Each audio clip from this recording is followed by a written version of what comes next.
Introduction. Good day, everyone. I am Bernard F. Vicente, and today I will be presenting our intake activity using Microsoft Excel. This presentation will demonstrate the classes of encoding data, inserting a table, creating a pivot table, inserting a chart, and using the VLOOKUP formula. Part 1. Encoding the data. First, we start with encoding the data in Microsoft Excel.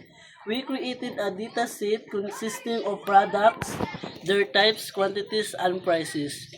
This step is important because accurate data entry is the foundation of data analysis. Part 2. Inserting a table. Next, we converted the data into a table. We highlighted all data, clicked on the Insert tab and selected Table. Using a table helps organize the data and makes it easier to organize. Part 3. Pivot Table.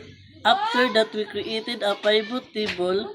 This pivot table allows we to summarize and analyze large amounts of data efficiently. In this example, we group the data by products type of calculated the total quantity and price.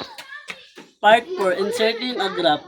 To be better visualize the data, we inserted a chart from the pivot table. The graph helps us understand trends and comparisons more clearly, especially when presenting data. Part 5. VLOOKUP formula. Lastly, we need the VLOOKUP formula.